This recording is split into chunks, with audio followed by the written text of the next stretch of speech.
அந்த விசில்ன்றது காவல்காரர்கள் ரோட்டில் நைட்டில் நமக்காக அவங்க விசில் அடிச்சுட்டு போவாங்க. போலீஸ்காரர்களே விசில் அடித்து, அதாவது அது ஒரு கடமை உணர்வின் இதுவாக இருக்குது. அநேகமாக எல்லாரும் விசில் போட ஆரம்பிச்சிருவாங்கன்னு தான் நினைக்கிறேன் நாளையிலேருந்து. Mritu towels from Ramraj, premium cotton and bamboo towels, super soft, super absorbent. குறைந்த விலை நிறைந்த தரம், தங்கள் தேவைகள் அனைத்தும் ஒரே இடத்தில். Jayachandran. We Care Super Shield 100 Ultra Defense Broad Spectrum Sunscreen with 100 SPF. Buy now. தாவேக்கா கட்சிக்காரர்களே குழம்புற அளவுக்கு ஒரு மாதிரி என்னடா இது மாதிரி எல்லாம் தொட்டதெல்லாம் ஜனநாயக படம் இந்த மாதிரி நிற்கிது, பிரச்சாரம் பண்ண முடியல.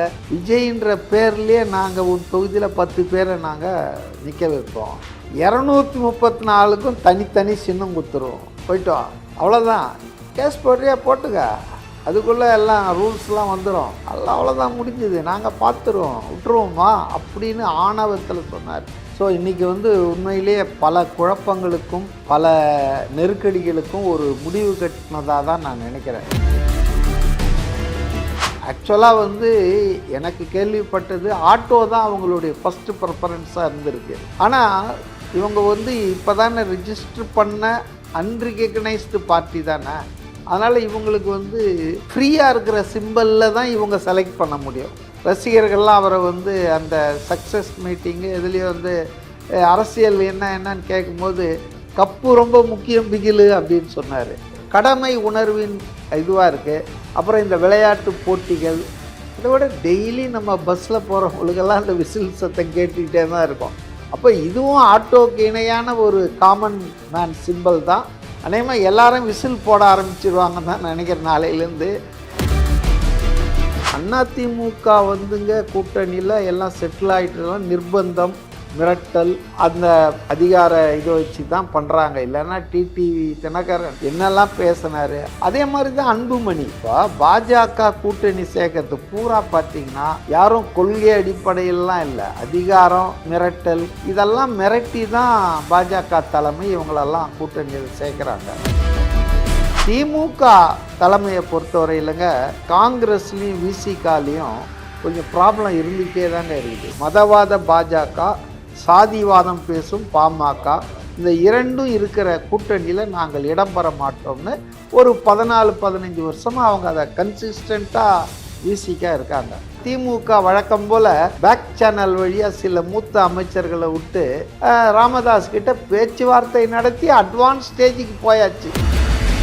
இப்போ காங்கிரஸுக்கு திமுகவுக்கும் இந்த முரண்பாடு தீர்த்துக்க முடியலன்னா காங்கிரஸுக்கு வேற என்ன வழி, தனியாக பக்கம் தான் போகிறோம். செங்கோட்டையன் ஒரு பொதுவெளியில் ஒரு நேர்காணலில் சொல்கிறாரு, காங்கிரஸில் ஒரு பிரிவு எங்ககிட்ட பேசிக்கிட்டு இருக்காங்க, எல்லாம் செட்டில் ஆகிடும், நாங்கள் உங்ககிட்ட தான் வரப்போகிறோன்னு எங்ககிட்ட தொகுதி உள்பட பேசிகிட்டு இருக்காங்க. அப்போ காங்கிரஸ் ஆல்சோ பிளேயிங் ஒரு டபுள் கேம் பண்ணிட்டு தான் இருக்காங்கன்னு நினைக்கிறேன்.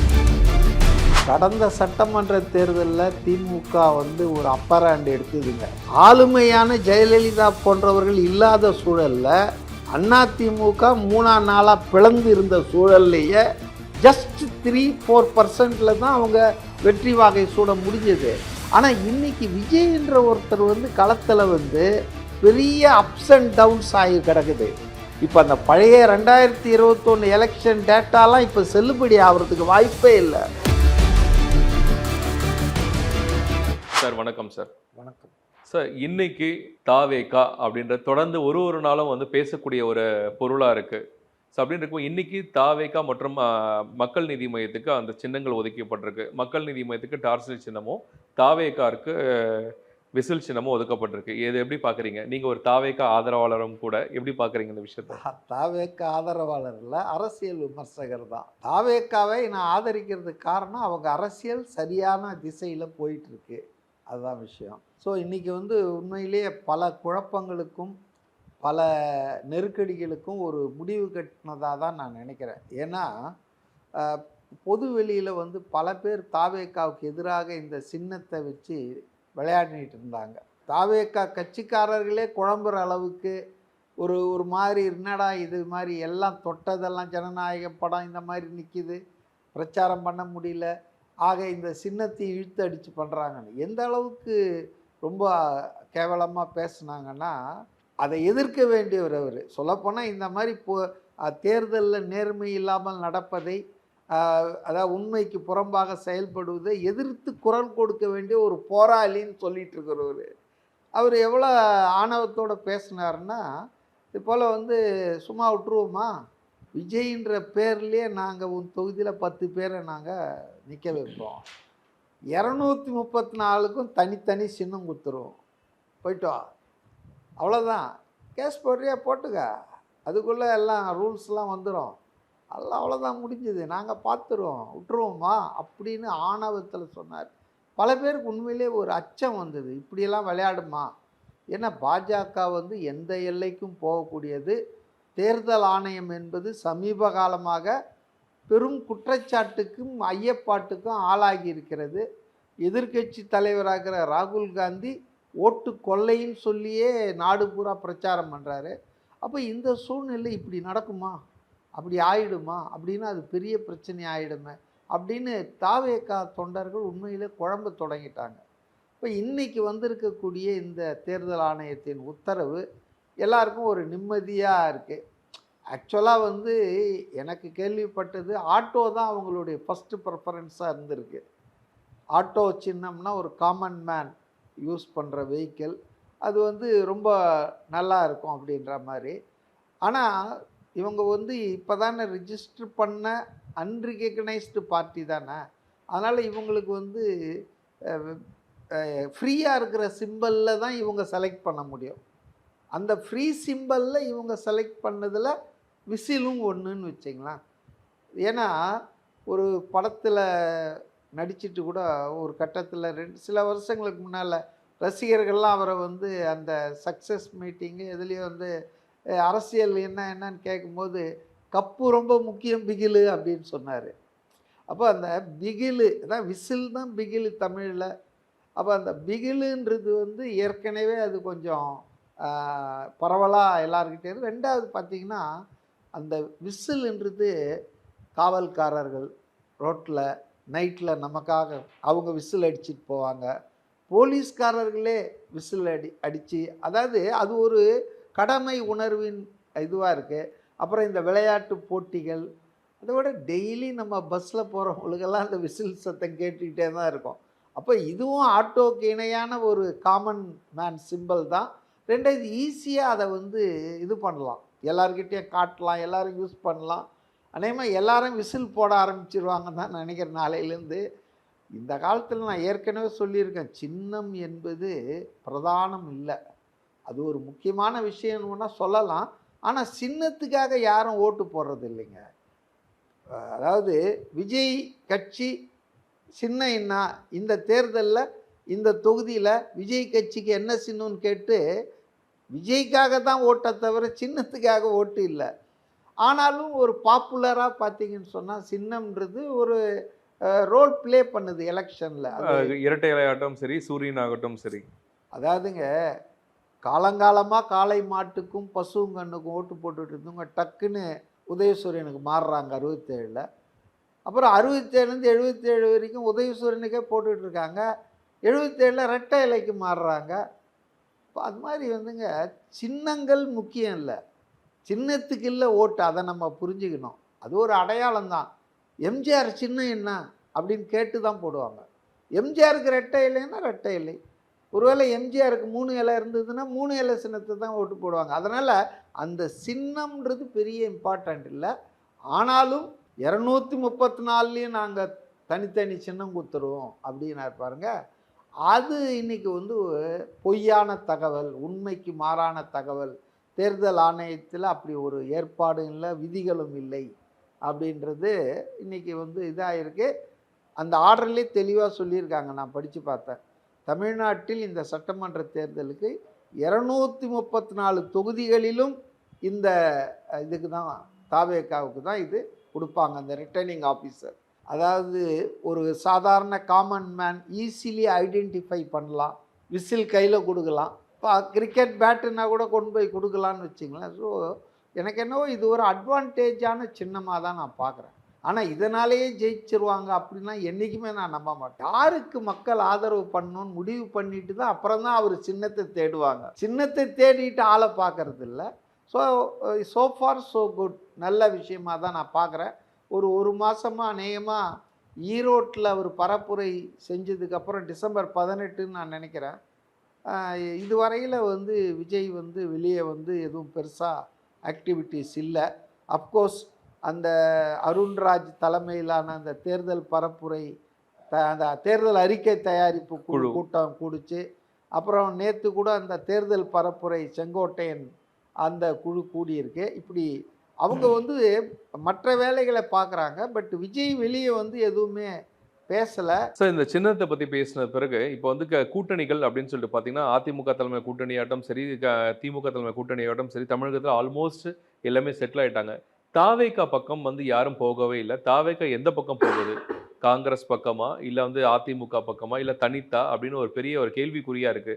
நான் ஸ்லைட்டாக கொஞ்சம் வேறுபடுறேன் உங்களுடைய கருத்துலேருந்து. அதாவது தாவேகா யார் கூட போகுதுன்னு சொல்கிறீங்க. தாவேகா கிட்ட யார் போகிறாங்கன்றது தான் சரியான கேள்வியாக இருக்க முடியும். ரெண்டாவதுங்க, இன்னொன்று நீங்கள் சொன்னதில் நான் வேறுபடுறேன். எப்படின்னா மாறுபடுறேன்னு சொல்கிறேன், வேறுபடுறதை விட. அதாவது இந்த கூட்டணி செட்டில்டு, இந்த திமுக தலைமையிலான கூட்டணி செட்டில்டு, அதிமுக தலைமையிலான கூட்டணி செட்டில்டு, அப்போ வேறு யார் வருவாங்க அப்படின்ற மாதிரி இந்த தாவேகா இவ்வளோ நாள் ஆயும் வரலையே அப்படின்றீங்க. பட்டு அதிமுக கூட்டணியில் எல்லாம் செட்டில் ஆகிட்டுலாம் நிர்பந்தம், மிரட்டல், அந்த அதிகார இதை வச்சு தான் பண்ணுறாங்க. இல்லைன்னா டிடிவி தினகரன் என்னெல்லாம் பேசினார். அவர் ஏற்கனவே என்டிஏல தானே இருந்தார். எடப்பாடி என்டிஏ விட்டு வெளியேற போன பிறகும் அதுக்குள்ளே இருந்த ஆள் தான் இது தினகரன். ஆனால் இன்றைக்கி அவர் எடப்பாடியை நான் முதலமைச்சர் வேட்பாளராக ஏற்றுக்க மாட்டேன், அவர் தலைமையில் நான் கூட்டணியில் இருக்க மாட்டேன். அவர் தான் சார் சொன்னார், விட்டு கொடுத்த தப்பாகாது அப்படின்னு சொல்லிட்டு அவரும் பேசியிருக்காருல்ல சார். அதாவது இப்போ கீழே விழுந்தாலும் மீசையில் மண் படலைன்ற மாதிரி அவர் என்னெல்லாம் பேசியிருக்காரு, அவர் என்னெல்லாம் சொன்னார். எங்கள் கட்சியை ஆரம்பித்ததே எடப்பாடியின் துரோகத்தைக்கு எதிராக போட்டி போடணுன்னு தான். நாங்கள் எப்படி அவரை முதலமைச்சர் வேட்பாளராக ஏற்றுக்க முடியும் அப்படிலாம் பேசினார். இன்றைக்கி அவருக்கு நிர்பந்தம், ஃபெரா கேஸ் இருக்குது, அந்த தேர்தல் சின்னத்தில் தேர்தல் ஆணையத்துக்கு லஞ்சம் கொடுத்து மாட்டின கேஸ் இருக்குது. அதே மாதிரி தான் அன்புமணி. இப்போ பாஜக கூட்டணி சேர்க்கறது பூரா பார்த்திங்கன்னா யாரும் கொள்கை அடிப்படையிலாம் இல்லை, அதிகாரம், ரெண்டாவது மிரட்டல் கேஸுங்க, சிபிஐ கேஸ் இருக்குது, பல வழக்குகள். இதெல்லாம் மிரட்டி தான் பாஜக தலைமை இவங்களெல்லாம் கூட்டணியில் சேர்க்குறாங்க. ஸோ திமுக தலைமையை பொறுத்தவரையிலங்க நான் அது செட்டில் ஆயிடுச்சுன்றத கருத்தை நான் இன்னமும் ஏற்றுக்கலைங்க. ஏன்னா காங்கிரஸ்லேயும் விசிகாலையும் கொஞ்சம் ப்ராப்ளம் இருந்துகிட்டே தாங்க இருக்குது. விசிகா திமுகவுக்கு ஏதாவது பிரச்சனை வந்தால், திமுகவை யாராவது விமர்சனம் பண்ணால், திமுக காரனே விமர்சனம் பண்ணுற தயங்குற நேரத்தில் கூட திருமா முதல்ல விமர்சனம் பண்ணுவார். ஸோ அப்படிப்பட்டவர் இன்றைக்கி ஒரு அமைதியாக இருக்கிறாரு சில நாட்களாகனா. அதாவது அவருக்கு சில கொள்கை வச்சுருக்காரு. அவர் அது கரெக்டாக தப்பான்றதில்ல, அவங்க கட்சி கொள்கை.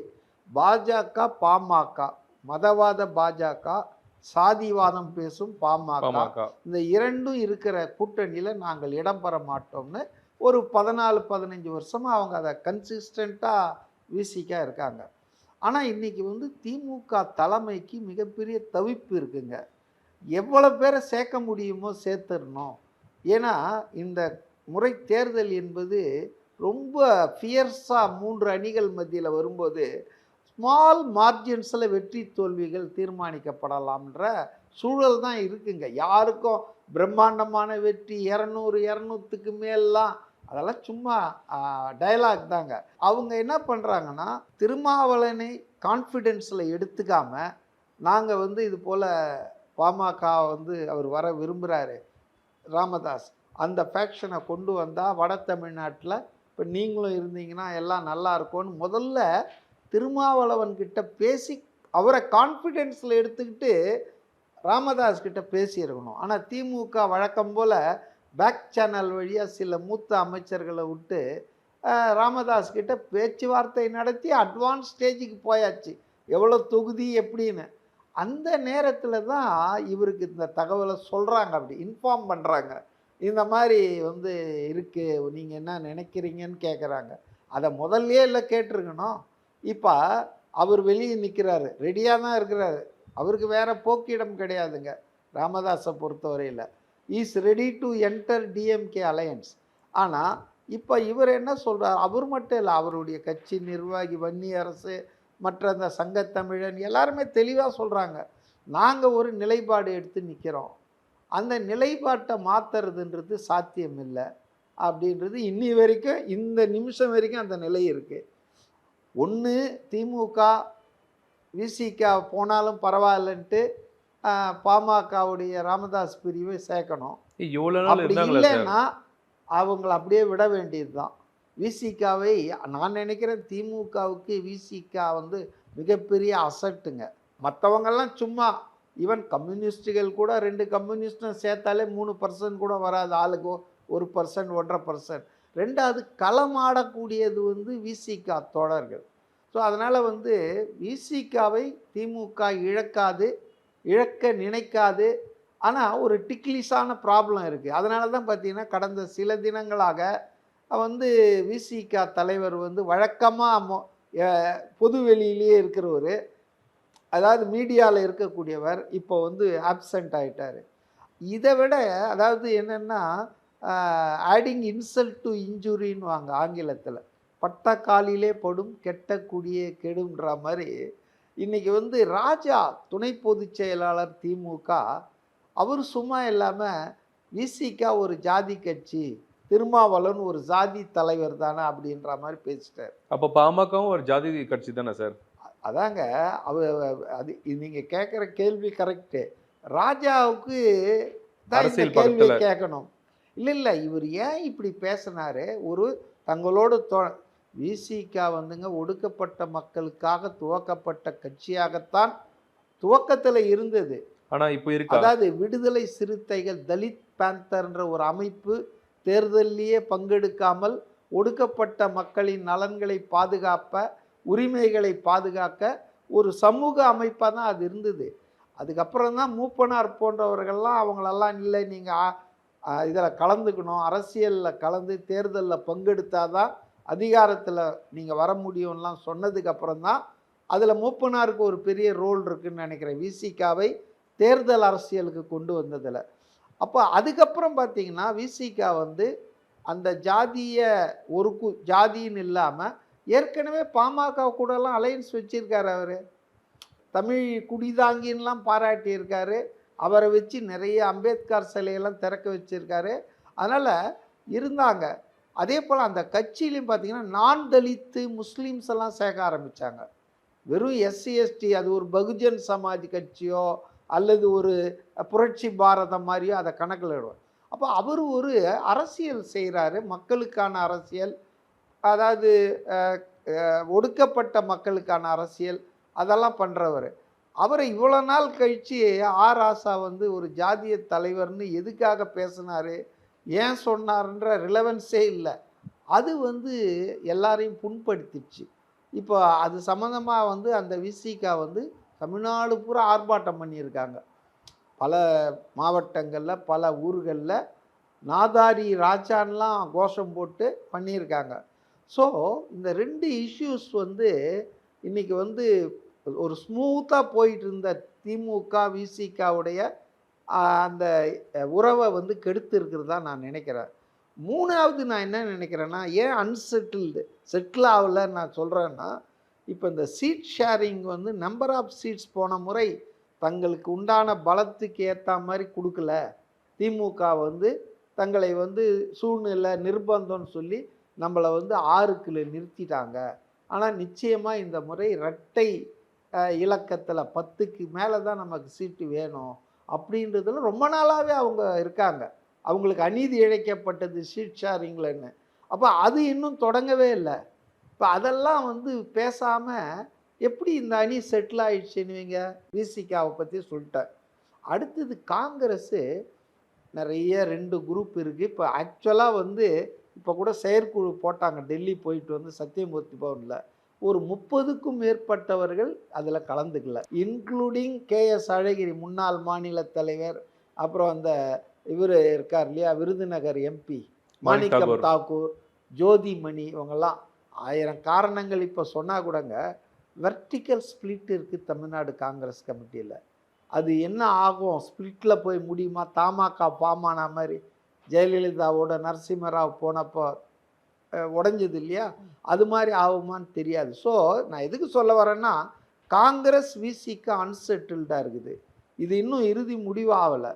காங்கிரஸுக்கு அவங்க எனக்கு கிடைச்ச தகவல் என்னென்னா, அவங்க கூப்பிட்டு எல்லாரையும் பேசி யாரும் பொது வெளியில் பேசக்கூடாது, டெல்லியில் இருக்கணும், நாங்கள் பார்த்துக்குறோம் அப்படின்னு சொல்லிட்டு அனுப்பிச்சாலும் எதில் அவங்க தெளிவாக இருக்கிறாங்கன்னா நோ காம்ப்ரமைஸ். இதில் நோ கோயிங் பேக்குன்னு காங்கிரஸில் தலைவன் என்ன சொல்லியிருக்குன்னா 39 மினிமம், அதாவது நாடாளுமன்ற தொகுதிக்கு ஒரு சட்டமன்ற தொகுதி. ஸோ 39னா ரவுண்டாக 40 தொகுதிகள் ஒதுக்கணும் காங்கிரஸுக்கு. அதில் தேர் இஸ் நோ காம்ப்ரமைஸ். அதே போல் ஆட்சியில் பங்கு, அதிகாரத்தில் பங்கு, அதாவது ஆட்சி அமைந்தால் திமுக தலைமையில் ஒரு அரசு அமைந்தால் குறைந்தது 3 அமைச்சர்களாவது காங்கிரஸுக்கு வழங்கப்பட வேண்டும் என்பதும் அதுலேயும் there is no going back. அப்போ அதுக்கான வேலைகள் நடக்குமா? திமுக தொகுதியில் கூட ஓரளவுக்கு போன முறை 25 கண்டெஸ்ட் பண்ணாங்க, இப்போ எங்கேருந்து எடுத்து கொடுப்பாங்க? 15 அதிகமாகணும்னா அது என்ன ஆக போகுது தெரியல அதுலேயே. ஆனால் ஆட்சியில் பங்கு, அதிகாரத்தில் பங்குன்றத ஏற்கனவே சூசகமாக நம்ம பெரியசாமி துணை பொதுச் செயலாளர் மூலம் சீனியர் மினிஸ்டரும் கூட சொல்லிட்டாங்க, அதெல்லாம் நாங்கள் ஒத்துக்க மாட்டோம்னு சொல்லிட்டு. ஸோ இந்த மாதிரியான சில டிக்லிஷான இஷ்யூஸ் இன்னமும் தீர்க்கப்படாமல் இருப்பதால் திமுக அணி செட்டில் ஆயிடுச்சு அப்படின்றத நான் ஒத்துக்கலை. ஸோ நீ கொஞ்சம் யோசித்து பாருங்களேன், இது விஸ்ஃபுல் திங்கிங்காக கூட இருக்கலாம், என்னுடைய ஆசையாக கூட இருக்கலாம். இப்போ காங்கிரஸுக்கு திமுகவுக்கும் இந்த முரண்பாடு தீர்த்துக்க முடியலன்னா காங்கிரஸுக்கு வேற என்ன வழி? தனியாக போய் நிற்க முடியுமா இந்த லாஸ்ட் மூமெண்ட்டில்? அதனால் அதே போல் விசிகாவுக்கும் பிரச்சனை இல்லை, 2 பேரும் சேர்ந்து போனால் நிலைமையே மாறிடுமே. அதனால் எலெக்ஷன் ஒரு நாளில் எல்லாமே மாறிடும் தலைகீழாக. அதனால் நம்ம இப்போ எதையும் சொல்ல முடியாதுங்க, முடிஞ்சிடுச்சுன்னு சொல்லிட்டு. தெர் ஆர் டைம், இன்னும் எங்கேயும் இறுதி ஆகலை. செங்கோட்டையன் ஒரு பொது வெளியில் ஒரு நேர்காணலில் சொல்கிறாரு, காங்கிரஸில் ஒரு பிரிவு எங்ககிட்ட பேசிக்கிட்டு இருக்காங்க, எல்லாம் செட்டில் ஆகிடும், நாங்கள் உங்ககிட்ட தான் வரப்போகிறோன்னு எங்ககிட்ட தொகுதி உள்பட பேசிகிட்டு இருக்காங்க. இப்போ இன்னொரு பகுதி திமுகவோடு இருக்கணும்னு அவங்க அங்கே போயிட்டுருக்காங்க. இது என்ன முடிவு ஃபைனலாக எடுக்க போகுதுன்னு ஒன்றும் தெரியலன்னு சொல்லியிருக்கார். நான் சொல்கிறது நேற்றைய நிலவரம். அப்போ காங்கிரஸ் ஆல்சோ பிளேயிங் ஒரு டபுள் கேம் பண்ணிட்டு தான் இருக்காங்கன்னு நினைக்கிறேன். ஏதோ பிரவீன் சக்கரவர்த்தி வந்தார், தனிப்பட்ட முறையில் சந்தித்தார், அவருக்கும் இவருக்கும் தொடர்பு இல்லை, காங்கிரஸ் மாநில கட்சிக்கும், அப்படிலாம் சொல்றது இல்லை. அந்த பேச்சில் கூட என்னன்னா, தாவேகா கிட்ட திமுக கிட்ட என்னன்னா சீட்டோட உயர்வு அதிகமாகணுன்றது ஒரு காங்கிரஸ் பிளே பண்ணது கூட ஒரு பேச்சு இருந்தது இல்லையா? பார்கெயின் பண்றதுக்காக தாவேகாவை பயன்படுத்த காங்கிரஸ் ஒரு பேச்சு இருந்தது. ஆனால் செங்கோட்டையன் போன்ற ஒரு மூத்த தலைவர் பொது வெளியில காங்கிரஸ் எங்ககிட்டயும் பேசிட்டு இருக்காங்க, எங்ககிட்ட தான் வருவேன்னு சொல்றாங்க, ஃபைனலாக உங்க கூட தான் நாங்கள் வருவோன்றாங்க அப்படின்னு சொல்றத நம்ம லேசா விட்டுற முடியுமா சார்? நீங்க லேசா விட்டுறதுனா கூட சார், நீங்க சொல்றது ஒரு பக்கம் இருந்தாலும் இப்போ திமுக 234 தொகுதி 234 தொகுதி நீங்க தொகுதியில் இப்போ குறைஞ்சபட்சம் திமுக 180 மேலேயாச்சும் தமிழில் எலெக்ஷனில் நிற்கும். ஸோ அப்படின்ற பட்சத்தில் 40 விட்டு கொடுக்கும்போது 234 கூட்டணி கட்சிகள் கொடுக்கும்போது 150 நிற்குன்றது சாத்தியமா? திமுக விட்டு கொடுக்குமா? கடந்த சட்டமன்ற தேர்தலில் திமுக ஒரு அப்பர் ஹேண்ட் எடுத்ததுங்க. எல்லாரையுமே தட்டி கிட்டி கம்யூனிஸ்ட் கட்சிகள்லாம் ஏற்கனவே 10, 20 கண்டெஸ்ட் பண்ணுவாங்க, அவங்களெல்லாம் 6, 6, 6ன்னு கொண்டு முடித்தாங்க. அதனால் கடந்த தேர்தலில் பாஜக பாஜக பூச்சாண்டி ரொம்பவே பண்ணாங்க. பண்ணா கூட சார் திமுக பெரும்பான்மையான ஜெயிக்கல இல்லையா? ஒரு 3லேருந்து 3.25 விழுக்காடு வித்தியாசத்தை ஜெயிச்சாங்க திமுக கூட. அதனால அதுவும் 10 சிறுபான்மை ஓட்டு, அது 10 வருஷம் இடைவெளி, ஒரு மாற்றம் அப்படின்றது வந்தாங்க. இன்கம்பன்சி இருந்த பிறகு ஆளுமையான ஜெயலலிதா போன்றவர்கள் இல்லாத சூழல்ல அதிமுக 3 நாளாக பிளந்து இருந்த சூழல்லையே ஜஸ்ட் 3-4% தான் அவங்க வெற்றி வாகை சூட முடிஞ்சது. ஆனால் இன்னைக்கு விஜய்ன்ற ஒருத்தர் வந்து களத்தில் வந்து பெரிய அப்ஸ் அண்ட் டவுன்ஸ் ஆகி கிடக்குது. இப்போ அந்த பழைய 2021 எலெக்ஷன் டேட்டாலாம் இப்போ செல்லுபடி ஆகிறதுக்கு வாய்ப்பே இல்லை.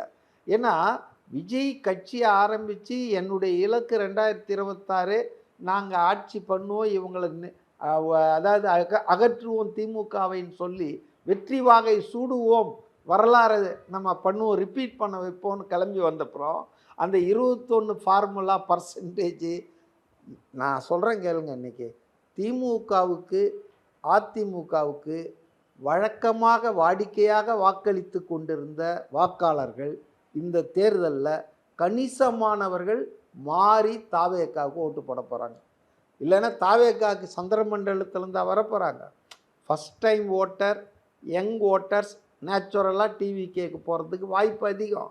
ஆனால் நான் சொல்கிறேன், ஏற்கனவே ஓட்டு போட்டுட்டு இருந்தாங்கல்ல, அவங்க ஏதாவது ஒரு கட்சிக்கு ஓட்டு போட்டிருப்பாங்கல்ல, அப்போ அவங்களையே பெரும்பகுதி கணிசமான பகுதி ஓட்டை ஷிஃப்ட் பண்ண போகிறாங்க. இது நமக்கு தெரியுது. எல்லா இடத்துலையும் ஆட்டோ டிரைவர், ட்ரெயினில், பஸ்ஸில் நம்ம பேசும்போது மாற்றம் ஒன்று வரட்டும் சார், இவங்க 2 பேரும் ரொம்ப நாளாக ஆண்டுட்டாங்க, நிறைய கம்ப்ளைண்ட் இருக்குது, நிறைய ஊழல், நிறைய குடும்ப அரசியல் இருக்குது. புதுசாக ஒரு ஆள் வராரு, வியாபாரம், வணிகம், வருமானத்தெல்லாம் திறந்துட்டு வராரு, அவருக்கு ஒரு வாய்ப்பு கொடுக்கலான்னு ஜனங்க பேச ஆரம்பிச்சிட்டாங்க. அதனால் இந்த தேர்தலில் வந்துங்க ஒரு ஈஸி கோயிங்காக கேக் வாக்காக எந்த கட்சிக்கு இருக்காது, இன்க்ளூடிங் டிவிகே. நான் வந்து டிவிகே அசூரமாக ஜெயிச்சிரோம்லாம் நான் சொல்ல. ஆனால் அதுக்கு வந்து மகத்தான மக்கள் ஆதரவு பெருகிக்கிட்டே இருக்குது. இன்னும் 2-3 மாதம் இருக்குங்க தேர்தல். ஆதரவு பெருக்கணும் சார். அது ஒரு ஆட்சியை பிடிக்கிற வந்து அதிகாரம் வந்து வருமா தாவேக்காவிற்கு?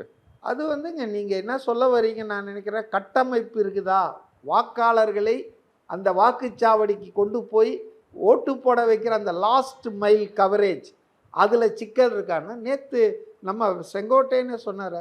65,000-68,000 பூத்து தமிழ்நாட்டில் இருக்குங்க. இன்றைக்கி எல்லா பூத்துலேயும் ஒரு 10 பேரை போட்டு உட்கார வைக்கிற அளவுக்கு 3 கட்சிக்கு தான் ஆள் இருக்குங்க. ஒன்று திமுக, அது 75 வருஷ கட்சி. அடுத்தது 50 வருஷ கட்சி அதிமுக. 3வது 2 வருஷம் ஆன கட்சி தாவேகா. இந்த 3 கட்சியை தவிர சீமானுக்கெல்லாம் வந்து தமிழ்நாடு பூரா 58,000 பூத்துலாம் ஆள் கிடையாதுங்க. அப்படி பார்த்தீங்கன்னா வைகோக்கு கொஞ்சம் இடத்துல இருக்கு, பாமக சட்டமன்ற ஜெயிச்சிருவாராமா, தாவேகா ஜெயிக்குமா? 234 சட்டமன்றத்துல நிக்க வச்சாலும் நான் சொல்றது கேளுங்க. இந்த வாட்டி சீமான் வந்து அவர் போன முறை வாங்கிய வாக்குகளில் பாதி வாங்கினார்னா அவருக்கு அது வெற்றின்னு நான் நினைக்கிறேன். ஜெயிக்கிறதெல்லாம் விடுங்க, அவர் வந்து ஃபீல்டுலேயே இல்லை, களத்தில் இருக்கிறாரு, அந்த சண்டையில் இல்லை. களத்தில் எல்லாரும் இருப்பாங்க, ஆனால் சண்டையில் இருக்கிறது 3 பேர் தாங்க, 3 அணிகள் தாங்க உண்மையிலே ஃபியர்ஸாக சண்டை போடுறது. அது இந்த 3 பேரில் நாம் தமிழர் இல்லவே இல்லைங்க. அதெல்லாம் நான் சொல்கிறேன். ஸோ நான் என்ன சொல்ல வரேன்னா, நீங்கள் சொன்னது அவங்களுக்கு அந்த கட்டுமானம், இன்ஃப்ராஸ்ட்ரக்சர் இருக்கா, வாக்காளர்களெல்லாம் கொண்டு போய் பர்சுவேட் பண்ணி ஆதரவு பண்ணலாம், வீட்டிலே தான் உட்காந்துருப்பான். அப்போ அவனை வாக்குச்சாவடி கூட்டு போனோம்ல, அதுக்கு பேர் தான் லாஸ்ட் மைல் கனெக்டிவிட்டின்னு வாங்க ஆங்கிலத்தில். அது வந்து திமுக அதிமுகக்கு இருக்குது, அதை எஸ்டாப்ளிஷ்டு. இப்போ நம்ம பார்க்குறது என்னென்னா, தாவேகாவுக்கும் இது மாதிரி ஆட்கள் இருக்காங்க, அதுவும் இளைஞர் படை. இவங்களுக்கு இருக்கிறதெல்லாம் டயர்டு, ரிட்டையர்டு, ஏஜ் ஓல்டு, தளர்ந்த படை. ஆனால் விஜய்கிட்ட இருக்கிறதெல்லாம் ஓடுற பாம்பை பிடிக்கிற ஆள். அப்போ இந்த படை வந்து இவ்வளோ அளவு இருக்கிறதுன்றது வந்து நீங்கள் குறைச்சி மதிப்பிடாதீங்க. அவங்க பணி வந்து 67 எப்படி காங்கிரஸை எதிர்த்து திமுக இளைஞர்கள் வேலை செஞ்சாங்க, 77 எப்படி திமுகவை எதிர்த்து ஆளுங்கட்சி அந்த எடுத்து எம்ஜிஆர் ரசிகர்கள் இளைஞர்கள் வேலை செஞ்சாங்க, அது மாதிரி ஒரு சூழல் இருக்குது இன்றைக்கி. சார் பார்ப்போம் சார். இப்போது நீங்கள் சொல்கிறபடி பார்ப்போம். வர சட்டமன்ற தேர்தலில் நெருங்கிட்டு இருக்கு, கூட்டணிகள் அதை எல்லாருமே செட்டில் ஆகிட்டாங்க, தாவேகா இன்னும் செட்டில் ஆகலை. ஸோ திமுக பக்கம் இருந்து பிரிந்து காங்கிரஸ் மற்றும் விசிகா தாவேகா பக்கம் போகுதா, இல்லை தாவேகா வந்து அதிமுக கூட வந்து சேருதான்றது பார்ப்போம் சார். அதுக்கு வாய்ப்பே இல்லை. தாவேகா வந்து 234 தொகுதியிலும் தனியாக போட்டி போட்டாலும் போடுவதற்கான வாய்ப்பு இருக்குது. யாருமே அலையன்ஸ் வரலன்னா அவங்க ஆட்கள்லாம் நிற்க வச்சு அவங்க ஓட் பர்சன்டேஜ் வந்து இன்க்ரீஸ் பண்ணுறதுக்கு அது நல்லது தானே. அவங்க வந்து 234 தொகுதியிலையும் நிற்பதற்கு ஆளுங்க இருக்காங்க, அதில் ஒன்றும் சிக்கல் இல்லை. கூட்டணி வந்தால் அவங்க வரவேற்பார்கள். அவங்க அவசரப்படல. இப்போ நான் ஒரே ஒரு விஷயம் சொல்கிறேன். டிடிவி தினகரன் கடந்த ஒரு மாதம் என்ன பேசினார் பொதுவெளியில்? டிவிகே தலைமையில் பலமான கூட்டணி அமையும், வெற்றி கூட்டணி அமையும், அப்படி இப்படின்லாம் பேசிகிட்டு இருந்தார். ஆனால் ஏன் டிவிகே போலன்றதை விட அவரை ஏன் சேர்க்கலை? லக்கேஜ் வந்து மோசமாக இருக்குது. இதெல்லாம் பேக்கேஜோடு இருக்காங்க. ஓபிஎஸ்ஸு, டிடிவி, இப்படி பல பேர் வந்து அனுமதிக்கப்படவில்லை. வரலன்றோம் நம்ம. ஆக்சுவலாக நீங்கள் இங்கேருந்து பாருங்கள், தேவர் நாட் அலவுட் டு என்டர். அதில் வந்து விஜயோ தாவேக்காவோ ரொம்ப தெளிவாக இருக்காங்க. எல்லா குப்பை கூலம் ஆல் ரிஜெக்டடு அதெல்லாம் தூக்கிட்டு வந்து இங்கே போட்டால் இது சுத்தமாக இருக்குது. இது வந்து ஒரு பானை ஒரு குடம் பாலில் ஒரு துளி விஷம் கலந்தால் கூட மொத்த பாலும் விஷமாயிடும்ல. அதனால் அவங்க தெளிவாக இருக்காங்க. அதனால தான் நீங்கள் அதை எப்படி சொல்கிறீங்கன்னா, யாருமே அவங்க கூட போலையே, அவங்க யாரையும் ஏற்றுக்கலை, இன்னும் அவங்க வெயிட் பண்ணிகிட்டு இருக்காங்க. அவங்க வந்து சில யாட்ஸ்டிக் வச்சுருக்காங்க, பேர் கெட்டு போகாத. இப்போவும் கொஞ்சம் பேர் சேர்க்குறாங்க. இப்போ செங்கோட்டையனை சேர்த்தாங்க, அப்புறம் நம்ம இவரை சேர்த்தாங்க, அதிமுக ஜேசிடி பிரபாகரனை சேர்த்தாங்க. அப்படி சில பேரை சேர்த்துக்கிறாங்க. இவர் நாஞ்சில் சம்பத்தை கூட பரப்புரைக்கு அவர் யூஸ் ஆவார்னு சேர்த்துருக்காங்க. அவரும் பல கட்சி பார்த்தவர் தான். ஆனால் ஊழல் பண்ணாத ஆள், அதிகாரத்திலே ஆட்சியில் இருந்து கொள்ளை அடிக்காத ஆள், அவ்வளோதானே நம்ம அப்படி பார்க்க முடியும். அதனால் என்னை பொறுத்தவரையில் வந்து தாவேக்காவுக்கு வந்து மக்கள் சக்தி ஆதரவு இருக்குது. மக்கள் சக்தி வேலை செய்யுங்க. இப்போ சில குறைபாடுகள் இல்லைன்னு சொல்ல, அவங்கக்கிட்ட அனுபவம் வாய்ந்த அரசியல் களத்தில் வேலை செஞ்சு பல தேர்தலில் இருக்கிற ஆட்களில் வெரி ஃபியூ தான் இருக்காங்க. மற்றவங்கெல்லாம் இந்த மக்கள் மன்றத்திலேருந்து வந்தவங்க தான். அவங்களுக்கு கள அரசியல் அனுபவம் இல்லாமல் இருக்கலாம். ஆனால் அவங்க நிச்சயமாக தங்கள் தலைவரை முதல்வரை ஆக்கிடணும், அதுக்காக நம்ம வந்து எந்த எல்லைக்கும் போகணுன்ற ஹார்ட் ஒர்க் கொடுப்பாங்க. வேற டிஎம்கே ஏடிஎம்கேல எல்லாமே பைசா தாங்க, காசு கொடுத்தா தான் அசையும், செலவு பண்ணணும். அது இங்கே அப்படி இல்லைங்க. இது அன்னைக்கு 67 திமுககாரன் டீ குடிச்சிட்டு வேலை செஞ்சான் பாருங்க, இன்றைக்கி அந்த திமுககாரன் வந்து நொந்து உக்காந்துட்டு இருக்கிறான், எல்லாம் எங்களுக்கு எதுவும் இல்லைன்னு. புரியுதுங்களா? அதனால் நிறைய சேஞ்ச் ஆகிருக்குங்க மெக்கானிசம் தேர்தலில். அதனால் இளைஞர்கள் அதாவது இவங்க ரொம்ப உற்சாகத்தில் இருக்காங்க, உத்வேகத்தில் இருக்காங்க. இது மாதிரி எந்த கட்சியிலையும் கேடர்ஸ் இல்லை. மற்றவங்கெல்லாம் வராங்கன்னா எல்லாருக்கும் காசு கொடுத்து வசதி பண்ணி கூப்பிட்டு வராங்க. இங்கே அப்படி இல்லை, தானாக வந்து குதிக்கிறான். அதனால் வந்துங்க I expect Vijay can play a key role in this election. பொறுத்திருந்து பார்ப்போம் சார். நன்றி sir. Mritu Towels from Ramraj, premium cotton and bamboo towels. Super soft, super absorbent. குறைந்த விலை நிறைந்த தரம், தங்கள் தேவைகள் அனைத்தும் ஒரே இடத்தில். Jayachandran. VCare Super Shield 100 Ultra defends broad spectrum sunscreen with 100 SPF. Buy now.